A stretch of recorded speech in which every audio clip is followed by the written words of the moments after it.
What if I told you that every major religion on Earth has a completely different answer to one single question? Why do humans even exist? Not how we got here, not when, but why?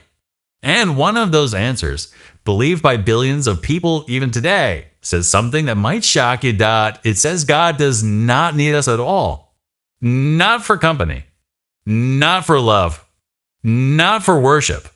So if that is true, then why are we here? Stay with me for the next 60 minutes, because by the end of this video, you will have heard the answer from Hindu sages, from the Quran, from the Bible, from Jewish scholars, from Buddhist monks, from Sikh gurus, from ancient Greek poets, from Egyptian priests, from Viking storytellers, from physicists, from atheists, and from philosophers who spent their entire lives trying to answer this one question. And somewhere in the next hour, you might just find the answer that feels true to you. Before we begin, a like and subscribe would really help. And let me know in the comments where you're watching from and what time it is for you. I love seeing how far these stories travel. Let's talk about why this question matters so much. Because think about it. If you knew with total certainty why you exist, everything else in your life would change. The way you work, the way you love, the way you handle failure, the way you face death. Every civilization that has ever existed has asked this same question in different languages, under different skies, thousands of years apart. And yet they kept arriving at the same three possible answers. Either something created us for a reason, or something created us and left us to figure out the reason ourselves, or there is no creator, and the reason is something we have to build with our own hands. This video is not here to tell you which one is correct.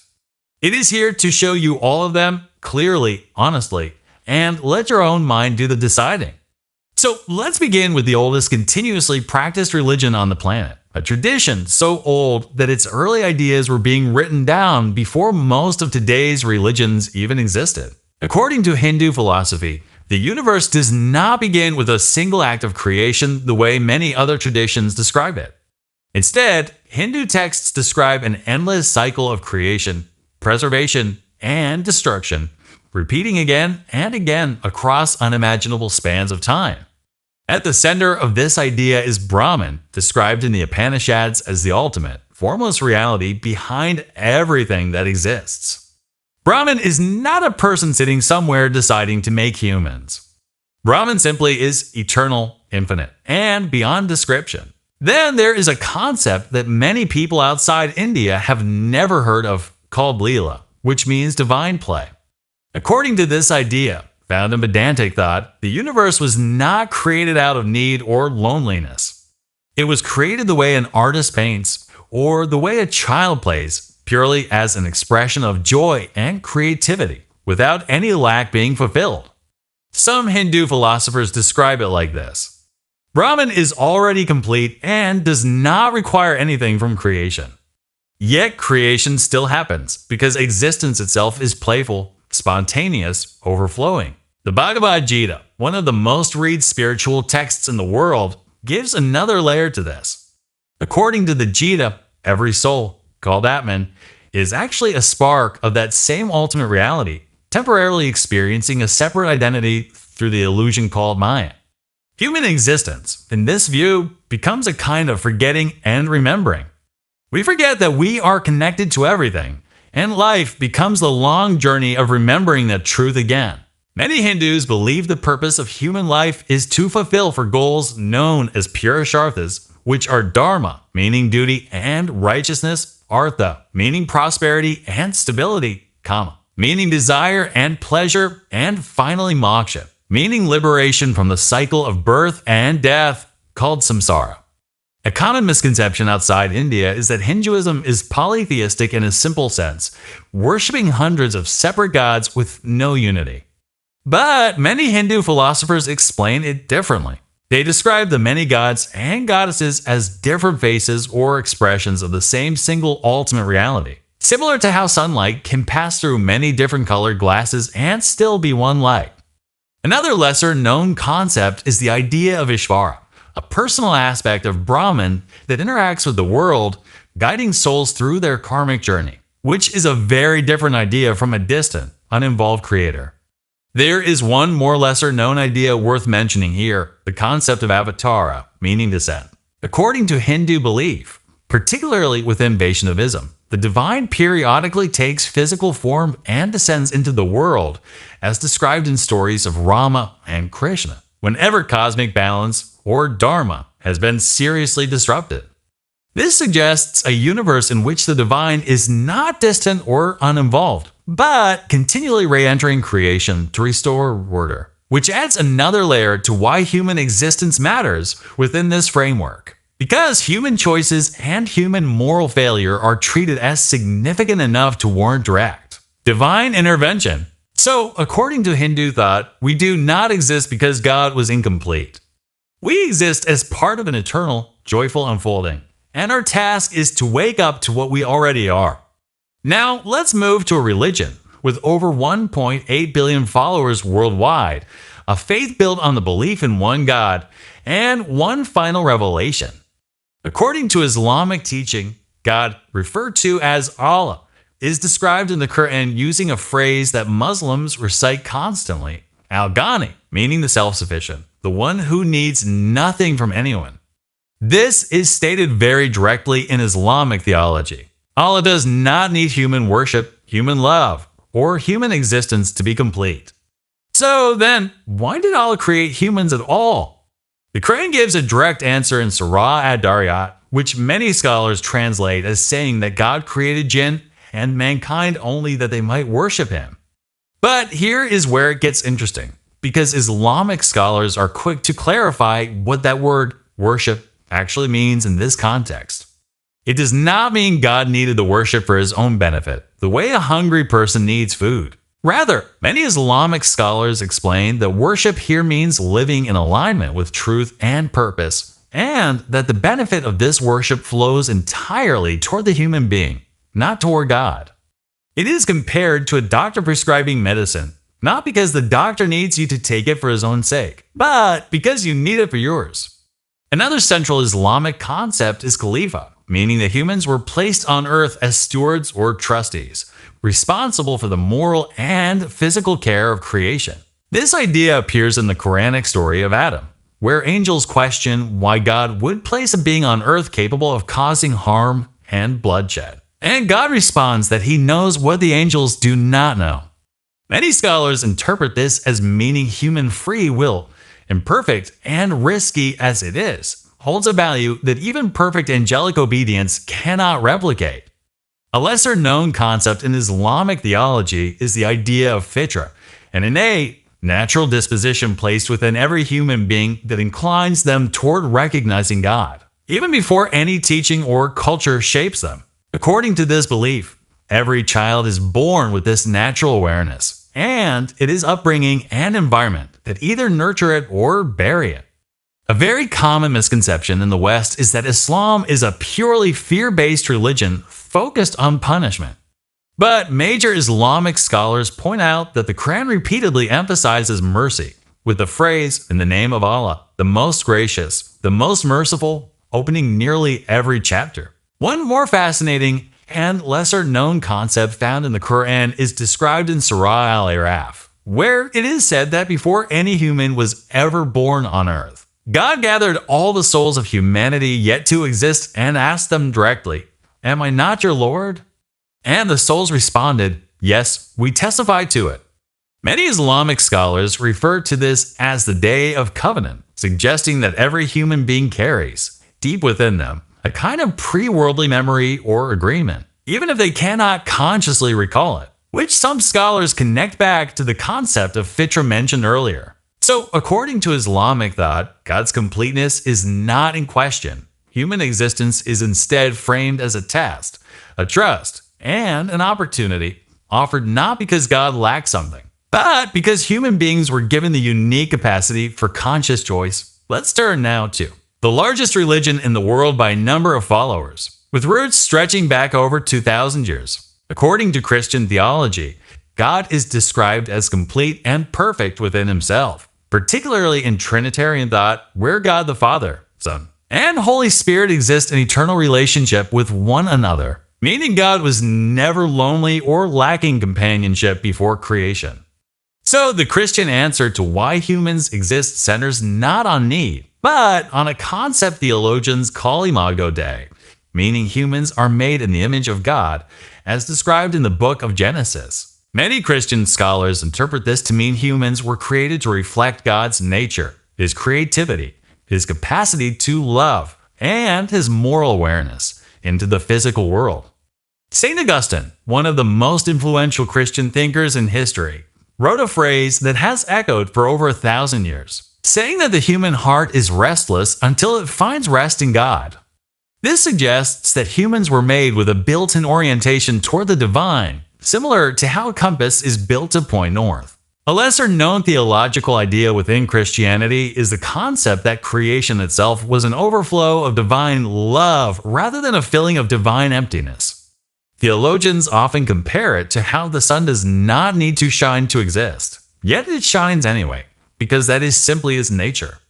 In this view, love, by its very definition, seeks someone to be given to, not because it lacks fulfillment, but because sharing is intrinsic to what love is. The Christian scriptures also describe a significant turning point known as the fall, when the first humans, Adam and Eve, disobey God, introducing what Christian theology calls sin into human existence. This is where the concept of purpose shifts, because much of the New Testament centers on redemption, the belief that Jesus Christ's life, death, and resurrection offered humanity a path back to right relationship with God. A very common misconception is that Christianity teaches humans are inherently worthless or purely sinful with no value. Most Christian traditions actually hold both ideas together, that humans are deeply flawed, yet also deeply valuable, worth what theologians describe as an infinite price. Since the belief holds that God was willing to become human and suffer for humanity's sake. There is also a lesser discussed idea within Christian eschatology, the branch of theology dealing with final things, suggesting that human history is not simply cyclical or purposeless, but moving toward a specific culmination, often described as the restoration of all creation, where suffering, death, and decay are ultimately undone rather than simply escaped or endured. This gives human existence, in this framework, a distinctly forward-moving, story-like shape, with a beginning, a central turning point, and an intended resolution still to come. So, according to Christian thought, humans were not created to fill a void in God, but to freely receive and reflect a love that already existed in complete form before we ever did. Now to one of the oldest monotheistic traditions still practiced today, a faith that has shaped much of Western religious thought. According to Jewish theology, God, referred to using the name YHWH, is understood as entirely self-sufficient, requiring nothing external to exist or to be whole. The Torah opens with the famous words, "In the beginning, God created the heavens and the earth," and Jewish scholars have spent centuries interpreting exactly why that creation happened. One widely respected interpretation from Jewish mysticism, known as Kabbalah, introduces a fascinating concept called Tzimtzum, describing a divine contraction. According to this idea, God's infinite presence originally filled all existence completely, leaving no space for anything else. In order for a finite universe, and finite beings like humans, to exist at all, God is described as having contracted or withdrawn His infinite presence, creating a kind of empty space within which creation could unfold.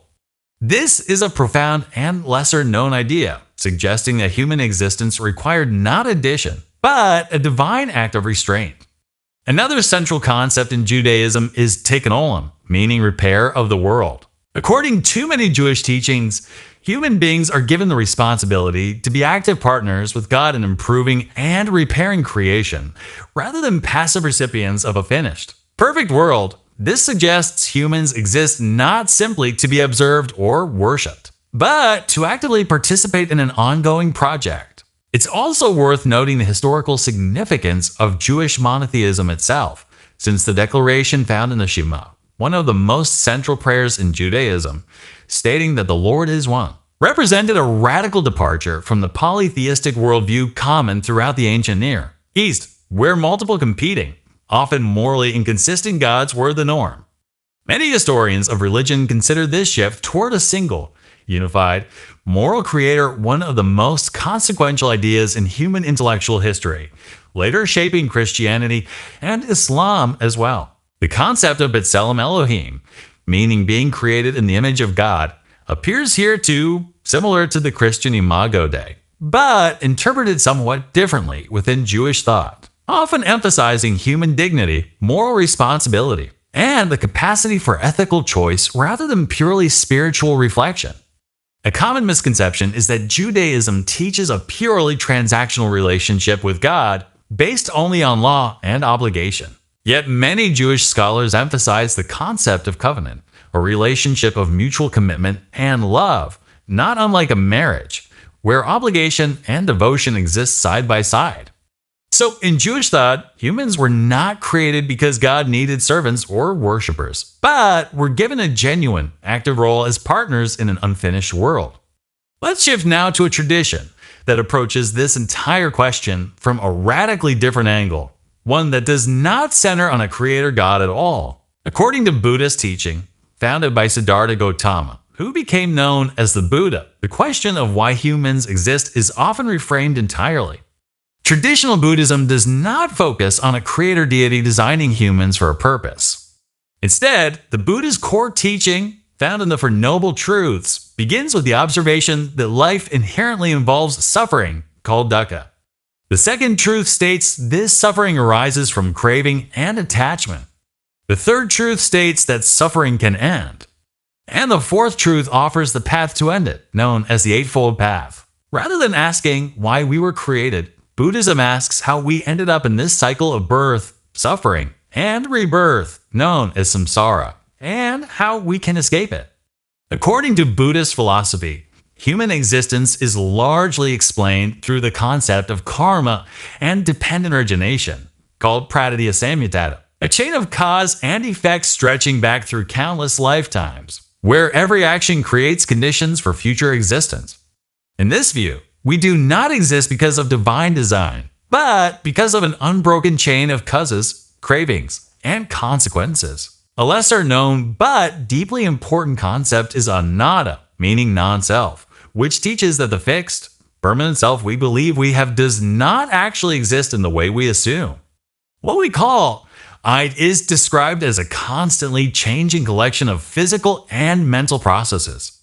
This directly challenges a very common assumption people carry into Buddhist philosophy, that there is some eternal soul being reincarnated. Many Buddhist schools clarify this is not quite accurate.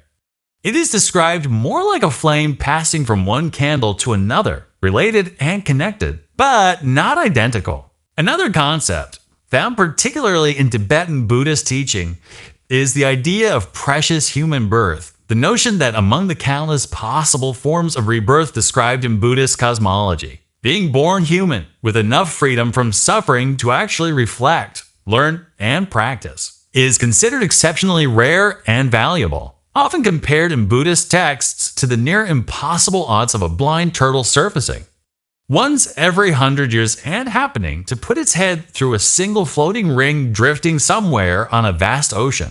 This teaching is used to encourage practitioners not to waste the rare opportunity human life represents.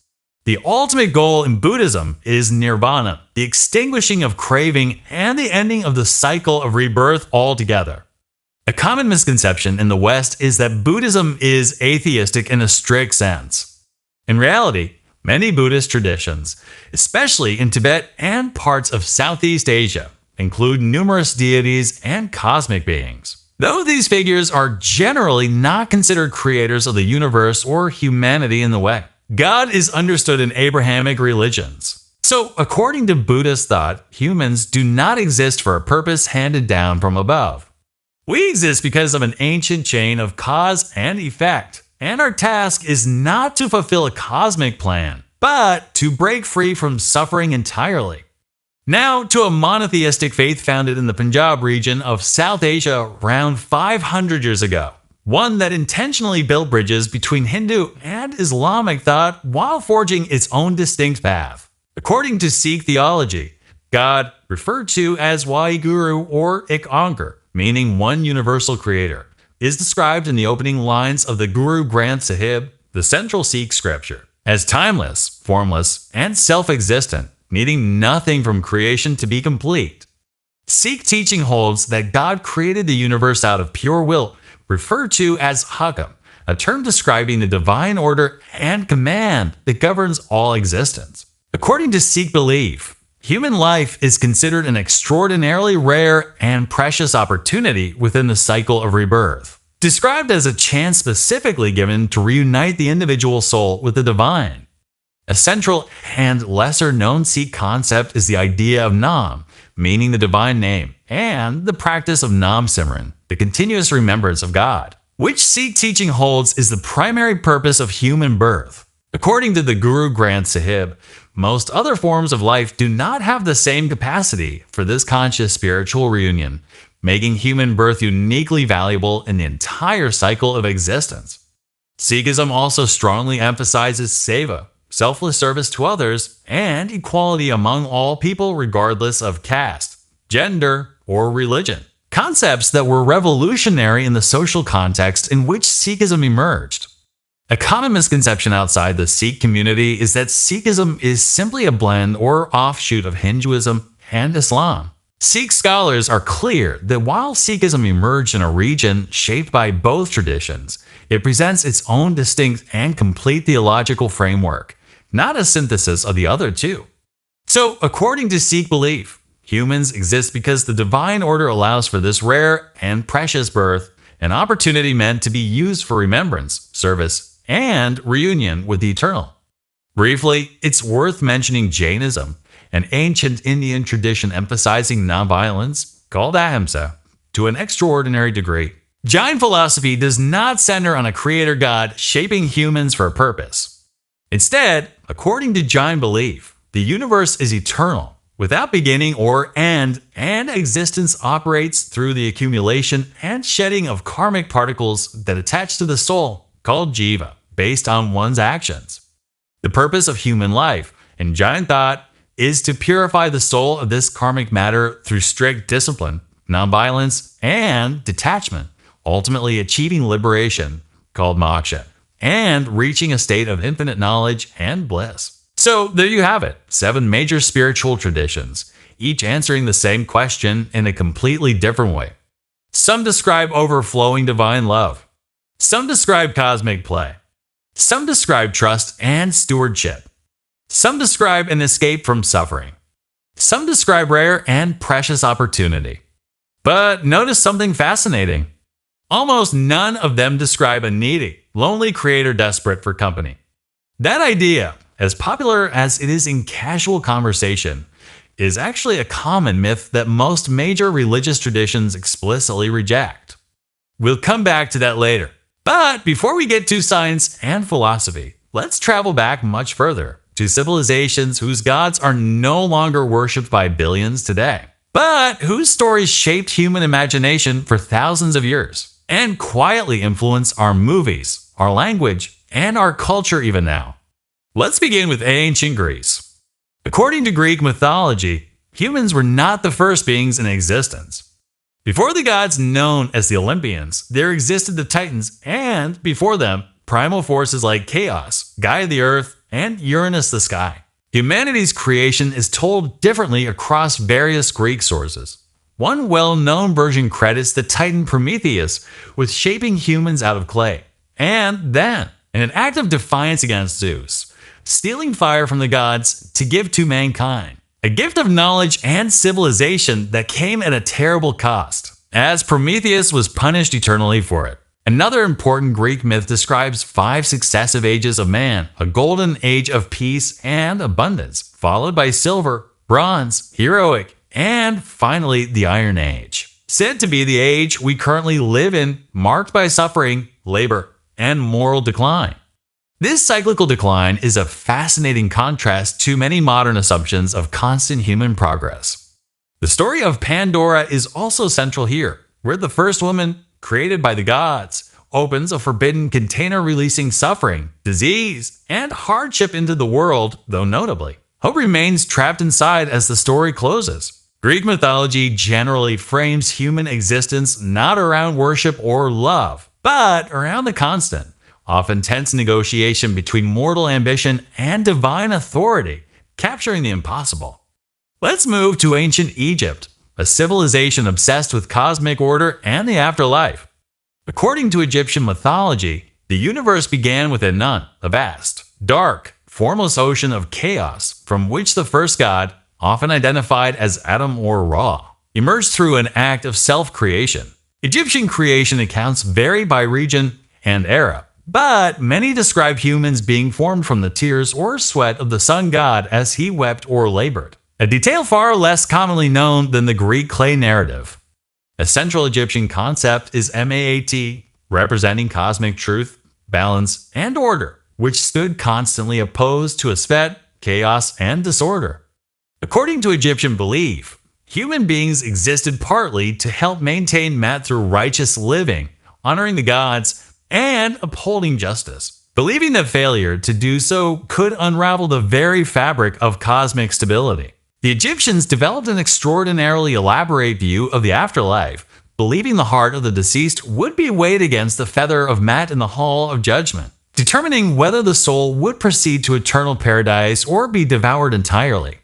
Now to Norse mythology from the frozen landscapes of Scandinavia.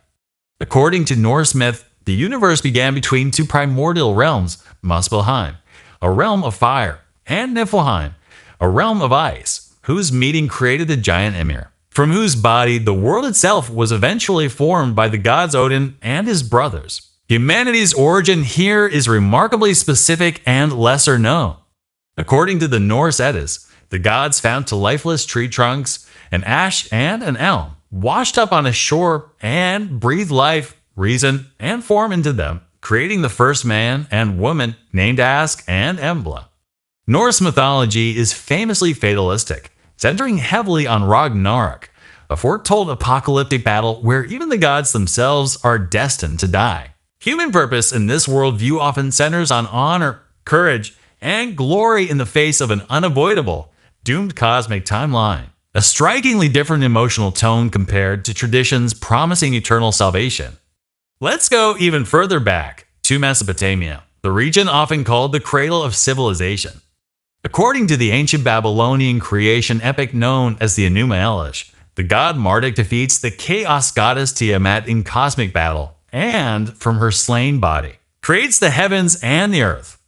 Humanity's creation here is strikingly blunt compared to other traditions. According to this myth, humans were created from the blood of the slain rebel god Kingu, mixed with clay, specifically so that humans could perform hard labor and free the gods from toil.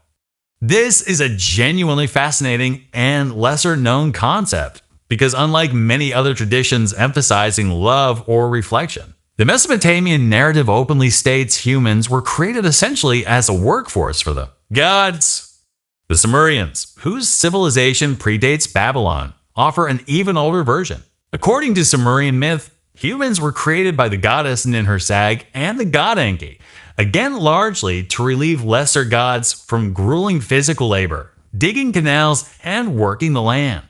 Interestingly, the Sumerian and later Mesopotamian flood stories, involving a righteous man warned by the gods to build a boat before a catastrophic flood, bear striking similarities to the biblical story of Noah, a connection historians and religious scholars have studied extensively, without ever definitively resolving which stories influenced which. Beyond these, nearly every ancient culture developed its own creation narrative. According to Chinese mythology, the giant Pangu separated heaven and earth from a cosmic egg, growing taller for 18,000 years to push the sky and earth apart, and after his death, his body transformed into the mountains, rivers, wind, and sky, while humans, in one version, were shaped from clay by the goddess Nua, who grew tired of shaping each figure individually and eventually dipped a rope into the mud and flicked it around, with the droplets becoming the ordinary common people, while the carefully hand-molded figures became the nobility, a detail many people outside China have never heard. and one that reflects how ancient myths often quietly encoded the social structures of the time. According to Aztec mythology, the gods sacrificed themselves multiple times across different cosmic ages, called suns, to create and recreate humanity and the world, with the current age said to be the fifth sun, created through the self-sacrifice of the humble god Nanahuatzin, who threw himself into a sacred fire to become the sun, while humanity itself, according to this tradition, was recreated. After a great flood destroyed the previous age, when the god Quetzalcoatl traveled to the underworld to gather the bones of previous humans, mix them with his own blood, and reshape them into a new humanity, a story that, once again, closely mirrors the theme of resurrection and remaking found across so many unrelated cultures. According to many Native American traditions, creation stories often describe humans emerging from the earth itself, or descending from the sky world, frequently involving a great spirit or creator working alongside animal spirits like coyote or raven. What is remarkable, looking across all of these ancient myths together, is how many of them share recurring themes: chaos preceding order, humans made from earth or clay, a great flood, and divine beings who are far from perfect, often flawed, jealous, or in conflict with one another. Quite different from the singular, morally perfect God described in later monotheistic religions. Now, let's step entirely outside the world of religion and mythology and ask what science actually says about why we exist, because this question gets treated very differently in the scientific world. According to the current scientific consensus, the universe began approximately 13.8 billion years ago in an event called the Big Bang, an extraordinarily rapid expansion of space itself from an unimaginably hot, dense state. It's worth clarifying a common misconception here. The Big Bang was not an explosion happening within space, but rather an expansion of space itself, everywhere at once.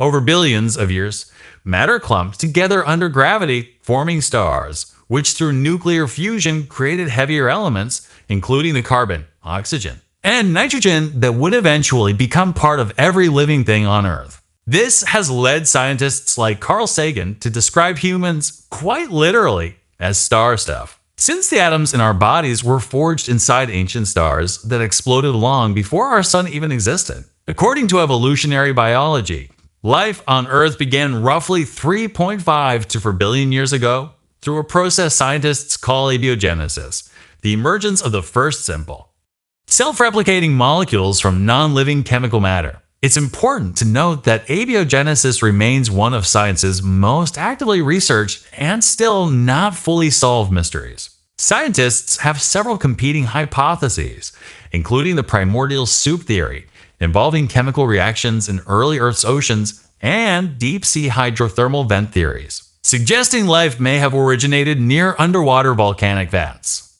Once basic life existed, the theory of evolution by natural selection, first proposed by Charles Darwin and extensively confirmed since through genetics, fossil records, and direct observation, explains how simple organisms diversified over billions of years into the staggering variety of life we see today, eventually producing, through an unbroken chain of small adaptations, the species Homo sapiens, modern humans, who appeared roughly 300,000 years ago. One of the most fascinating unsolved puzzles in modern science is human consciousness, sometimes called the hard problem of consciousness, a term coined by philosopher David Chalmers. Scientists can explain a great deal about how the brain processes information, but explaining why and how physical brain activity produces subjective experience, the actual felt sense of being you, remains deeply mysterious, with no fully agreed upon scientific explanation yet. So does science tell us why we exist, or only how? This is a critical distinction. Science is exceptionally good at explaining mechanisms, processes, and causes. But the scientific method, by its very design, does not typically address questions of ultimate meaning or purpose, because those questions are not directly testable or falsifiable in a laboratory sense. Many scientists are careful to separate these two categories entirely. According to this view, science can tell you how the universe unfolded and how humans came to exist through natural processes. But the question of whether that existence carries inherent meaning is considered by most scientists to be outside science's domain, belonging instead to philosophy, religion, or personal reflection. This brings us to a perspective that approaches the question from yet another angle entirely, one held by a significant and growing portion of the world's population. According to atheism, there is no evidence for a creator God, and therefore no divinely assigned purpose behind human existence. But it would be a serious misconception to assume this means atheists believe life is meaningless or worthless. In fact, many atheist philosophers argue the opposite, that removing a predetermined cosmic purpose does not eliminate meaning. It simply relocates where meaning comes from. This idea connects closely to existentialism, a philosophical movement significantly shaped by thinkers like Jean-Paul Sartre and Albert Camus. According to Sartre's famous phrase, existence precedes essence, meaning humans are not born with a fixed purpose or nature already built in. The way a knife is designed with the purpose of cutting before it's even made. Instead, humans first simply exist, and then, through their choices and actions, define who they become and what their life means. Albert Camus explored a particularly striking idea called absurdism, describing the fundamental tension between humanity's deep desire for meaning and a universe that offers no inherent answer. Rather than concluding this leads to despair, Camus argued, in his famous essay on the myth of Sisyphus, that one must imagine Sisyphus happy, suggesting that meaning can be found in the struggle and the process itself, even without a final cosmic answer waiting at the end. Humanism, another major secular framework, holds that meaning and moral value can be built entirely through human reason, empathy, science, and community, without requiring supernatural belief. According to humanist philosophy, purpose comes from human relationships, creative work, the reduction of suffering, and the pursuit of knowledge and beauty. It's worth distinguishing this clearly from nihilism, a related but quite different position, which holds that life has no meaning whatsoever, not even a self-created one. Most atheist philosophers and humanists actually reject nihilism just as firmly as they reject predetermined divine purpose, arguing that the absence of an externally assigned meaning does not logically require the absence of all meaning. Any more than a song, having no single divinely dictated melody, would mean it cannot be beautiful once someone actually composes it. This leads to perhaps the most repeated phrase in atheist and secular thought, meaning is created, not given. According to this view, instead of discovering a purpose that was handed down from above, human beings actively construct their own purpose through the people they love, the work they pursue, the impact they leave behind, and the values they choose to live by. Now, let's dive into some genuinely difficult philosophical questions that thinkers across nearly every tradition, religious and secular alike, have wrestled with for centuries. If God is described as perfect, complete, and lacking nothing, then why would humans need to exist at all? This question has been addressed differently across traditions, as we've already seen, whether framed as playful overflow in Hindu thought, as a test of trust in Islamic thought, or as an expression of overflowing love in Christian thought. But philosophically, this remains one of the most debated questions in theology, sometimes called the problem of divine motivation. Then there's the question of free will. If God, or any divine force, already knows everything that will happen, including every choice a person will ever make, can humans genuinely be said to have free will at all? Philosophers call this the paradox of divine foreknowledge and human freedom. Various solutions have been proposed across centuries, including the idea that God exists outside of time entirely, observing all moments simultaneously rather than predicting a future sequence, a view famously associated with the philosopher Boethius. Closely related is the problem of evil, one of the oldest and most challenging questions in the philosophy of religion. If God is described as all-powerful, all-knowing, and entirely good, why does suffering, cruelty, and injustice exist in the world? This question, sometimes traced back to the ancient Greek philosopher Epicurus, has generated countless theological responses across traditions, including the idea that suffering results from human free will being misused. The idea that suffering serves a greater, currently incomprehensible purpose, and the idea, common in Eastern traditions, that suffering results from karma accumulated across lifetimes rather than divine punishment. The concept of the soul raises equally difficult questions. Does a soul exist independently of the physical brain? If consciousness can be affected, altered, or even created through purely physical means, such as brain injury, chemicals, or electrical stimulation, what does that suggest about whether there's a separate, non-physical soul at all? This remains a genuinely unresolved debate between religious traditions asserting an eternal soul and materialist philosophers arguing that consciousness is entirely a product of physical brain processes, with nothing left over once the brain stops functioning. And finally, the question of destiny. Is everything that happens to us predetermined, or do our choices genuinely shape an open, undetermined future?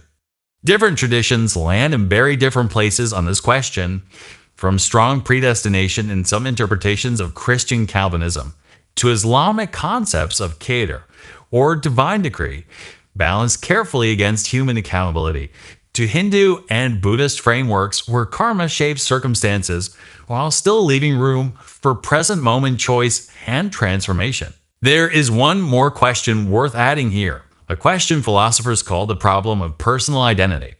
What actually makes you, you, across time? The person you were as a child shares almost none of the same physical cells as the person reading this sentence right now. And many of your beliefs, memories, and even personality traits have shifted considerably over the years. Philosophers like Derek Parfit have argued that personal identity may be far less fixed and solid than we intuitively feel it to be. Perhaps more like a continuous story we tell ourselves, stitched together from overlapping memories and psychological connections, rather than one unchanging essence moving through time. This question matters enormously for our original topic, because nearly every tradition we've discussed, religious or secular, assumes there is some continuous, you, that exists to fulfill a purpose, undergo judgment, accumulate karma, or build meaning. If that continuity is itself more fragile or constructed than we assume, it adds an entirely new layer of complexity to what it even means to ask why you, specifically, exist. Now, let's move into territory that blends science, philosophy, and speculation. Some genuinely mind-bending theories that have gained serious traction even among respected scientists and philosophers in recent decades. Is everything that happens to us predetermined, or do our choices genuinely shape an open, undetermined future? Different traditions land in very different places on this question, from strong predestination in some interpretations of Christian Calvinism to Islamic concepts of qadar, or divine decree, balanced carefully against human accountability, to Hindu and Buddhist frameworks where karma shapes circumstances while still leaving room for present moment choice and transformation. There is one more question worth adding here, a question philosophers call the problem of personal identity. What actually makes you, you, across time? The person you were as a child shares almost none of the same physical cells as the person reading this sentence right now. And many of your beliefs, memories, and even personality traits have shifted considerably over the years. Philosophers like Derek Parfit have argued that personal identity may be far less fixed and solid than we intuitively feel it to be. Perhaps more like a continuous story we tell ourselves, stitched together from overlapping memories and psychological connections, rather than one unchanging essence moving through time. This question matters enormously for our original topic, because nearly every tradition we've discussed, religious or secular, assumes there is some continuous, you, that exists to fulfill a purpose, undergo judgment, accumulate karma, or build meaning. If that continuity is itself more fragile or constructed than we assume, it adds an entirely new layer of complexity to what it even means to ask why you, specifically, exist. Now, let's move into territory that blends science, philosophy, and speculation. Some genuinely mind-bending theories that have gained serious traction even among respected scientists and philosophers in recent decades. Finally, various consciousness theories continue to challenge our basic assumptions about reality itself. According to a theory called panpsychism, taken seriously by a number of contemporary philosophers, consciousness might not be something that only emerges in complex brains, but could instead be a fundamental property of the universe itself, present in some minimal form, even in basic matter, similar to how mass or electric charge are fundamental properties. This remains highly controversial and unproven, but it illustrates just how far we still are from truly understanding what consciousness even is, let alone why it exists. Bostrom's argument suggests that at least one of the following must be true. Either civilizations almost always go extinct before developing this technology, or advanced civilizations choose not to run such simulations. Or we are almost certainly living inside a simulation right now, since simulated realities, if possible at all, would likely vastly outnumber the single original physical universe. Now, let's clear up some of the most common myths and misconceptions that tend to circulate around this entire topic. Ideas repeated so often in casual conversation that many people assume they're accurate religious teachings when they're often not. The first myth: God created humans because he was lonely.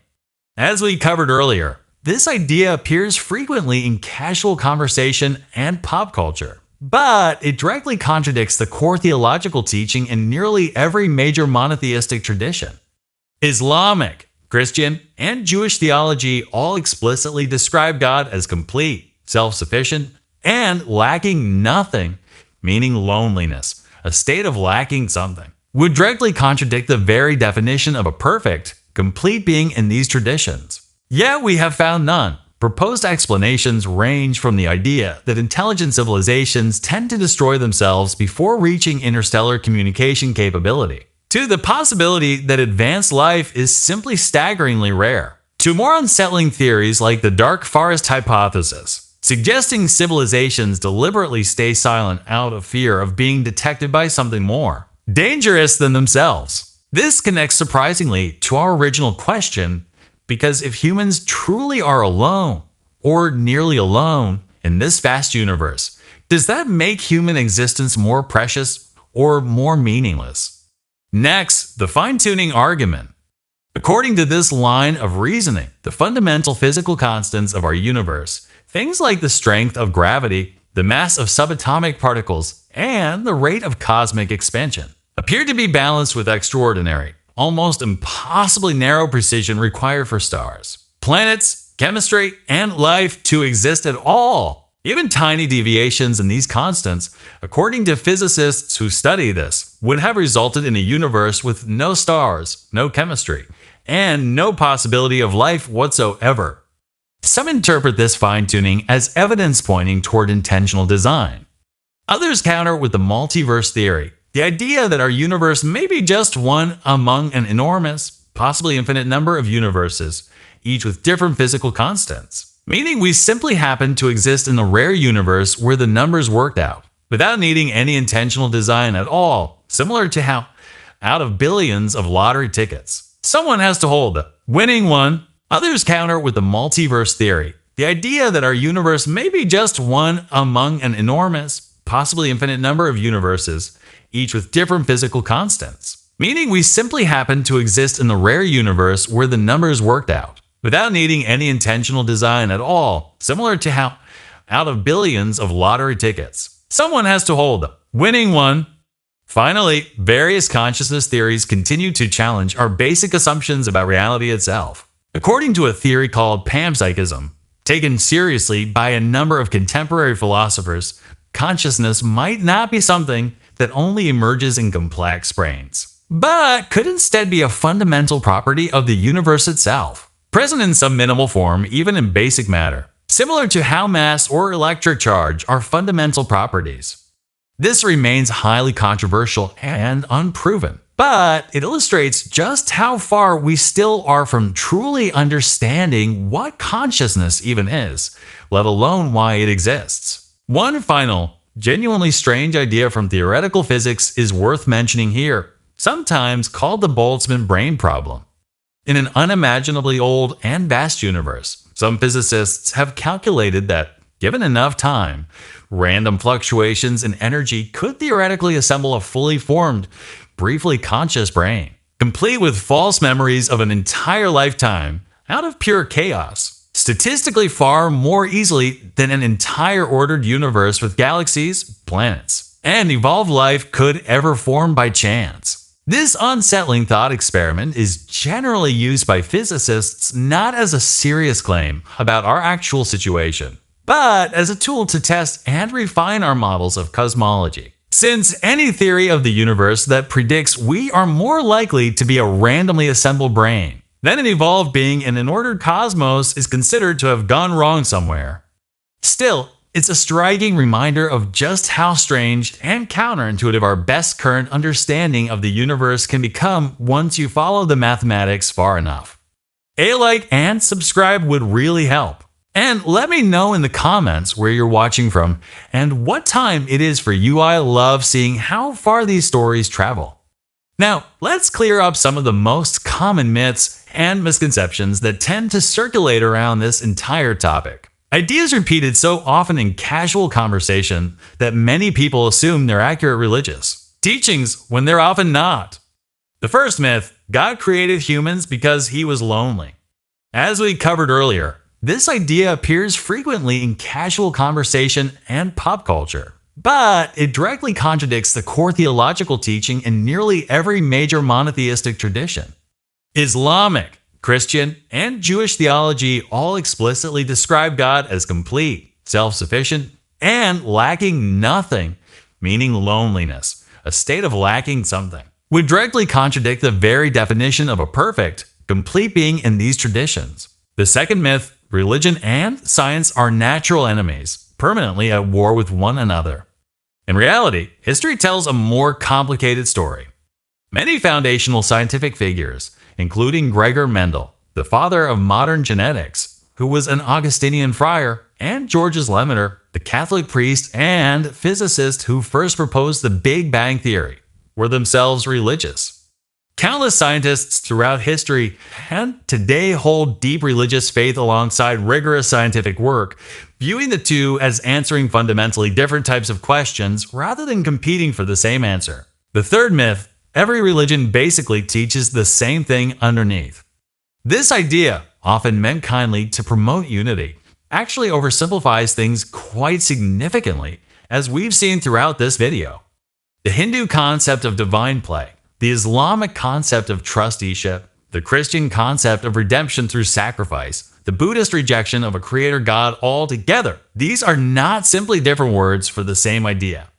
They represent genuinely different theological and philosophical frameworks, each internally consistent, and each deserving to be understood on its own terms rather than flattened into false sameness. The fourth myth, atheism, means believing in absolutely nothing, having no values, no moral framework, and no sense of meaning, as we discussed. This significantly misrepresents most atheist philosophy. Frameworks like humanism, existentialism, and secular ethics offer detailed, thoughtful approaches to meaning, morality, and purpose, built without reference to the supernatural, but built nonetheless, often with considerable philosophical rigor. They represent genuinely different theological and philosophical frameworks, each internally consistent, and each deserving to be understood on its own terms rather than flattened into false sameness. The fourth myth, atheism, means believing in absolutely nothing,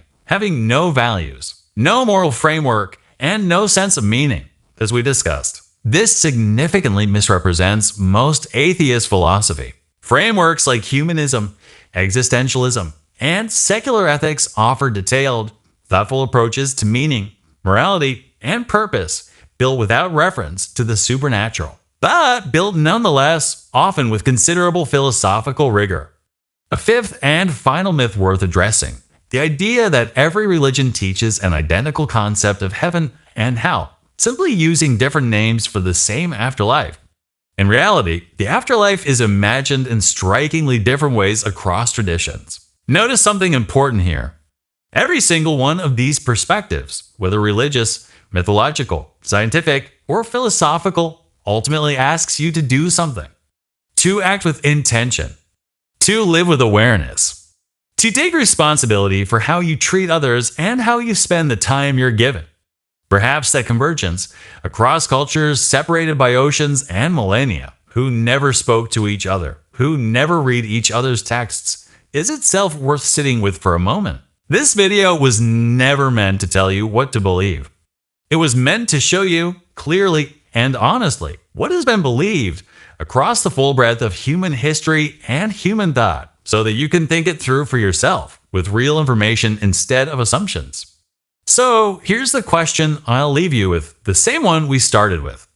Why do you think you exist? Not what your religion says, not what science says, not what philosophy says, but what you, after everything you just heard, actually think. Sit with that question for a moment before you close this video. Because whatever answer you eventually settle on, religious, scientific, philosophical, or something entirely your own, it will quietly shape the way you live every single day that follows. And maybe that, in itself, is the most honest answer this question can ever really give us. So here we are, having traveled through 7 major world religions, 5 ancient mythological traditions, the frontiers of modern physics and biology, the depths of atheist and existentialist philosophy, and some of the strangest, most mind-bending theories modern science and philosophy have to offer. Let's place them all side by side for a moment. Hinduism suggests we exist as part of joyful, eternal, cosmic self-expression. Islam suggests we exist as morally responsible stewards, undergoing a meaningful test. Christianity suggests we exist as the overflow of a love that already existed in complete form. Judaism suggests we exist as active partners in repairing an unfinished world.